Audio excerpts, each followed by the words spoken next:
Karena ingin membentuk geng motor, lebih dari 6 pelajar nekat melakukan pencurian sejumlah motor di Kota Gorontalo dan Kabupaten Bone Bolango.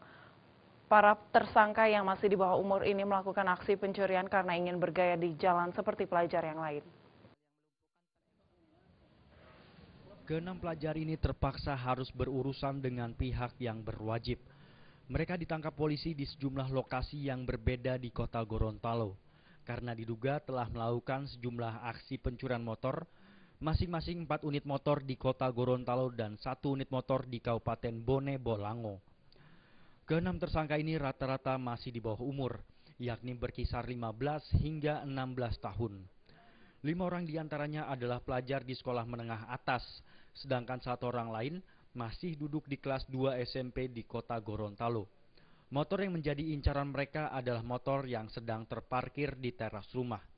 Mereka tidak menjual barang bukti yang dicuri, namun hanya dipakai karena ingin membentuk geng motor seperti yang lainnya.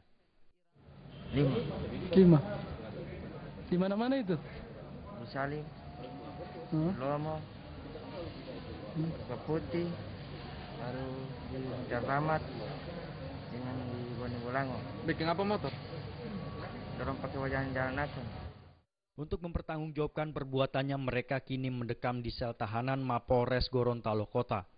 Keenam tersangka ini terjerat pasal 363 KUHP tentang pencurian dan diancam hukuman 2 tahun penjara. Yang kali ini kita tangkap adalah komplotan anak-anak pelajar ya, di tingkat SMA kebanyakan, peran masing-masing. Ada yang mantau situasi, kemudian ada yang bagian eksekutor, kemudian ada yang bagian dorong, sama-sama membantu si eksekutor ini. Tidak, babuknya tidak dijual. Babuk tidak dijual, hanya dipakai untuk balapan. Dari Gorontalo, Irwanto Ahmad melaporkan. Satuan Polisi Pamong Praja Kota Padang, Sumatera Barat kembali menggelar razia rutin di sejumlah kafe dan diskotik. Dalam razia tersebut, petugas mengamankan 7 wanita, 2 diantaranya masih pelajar. Pengunjung tempat hiburan ini terkejut saat melihat kedatangan petugas Satpol PP dan gabungan SK4 ke salah satu tempat hiburan terbesar di Kota Padang. Para pengunjung ini tidak pernah menduga petugas akan langsung merazia para pengunjung. Dalam razia tersebut, petugas memeriksa seluruh pengunjung yang tidak memiliki KTP. Alhasil dalam razia itu, petugas menemukan 7 orang pengunjung yang tidak membawa kartu identitas. Dari 7 pengunjung yang berhasil diamankan, 2 diantaranya masih duduk di bangku sekolah. Ketujuh pengunjung tersebut langsung digiring petugas di Mako Satpol PP. Ketujuh wanita yang diamankan itu akan diproses dan akan dipanggil orang tuanya masing-masing. Sedangkan para pelajar yang diamankan akan diproses dan akan disampaikan ke pihak sekolah. Ini mungkin ke belakang kita tangkap 7 orang.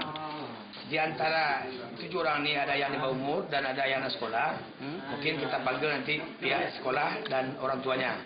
Bagi para wanita yang diamankan, apabila kedapatan bekerja sebagai PSK, akan langsung dikirim ke Panti Sukarami untuk pembinaan. Razia yang dilakukan petugas penegak perda ini adalah razia rutin. Dari Padang, Sumatera Barat, Rizal Mandeling melaporkan. Ya pemirsa, berita tadi sekaligus menutup berita dan bincang terkini malam edisi kali ini. Saya Nur Tanti Purba, mewakili segenap tim redaksi yang bertugas mohon undur diri.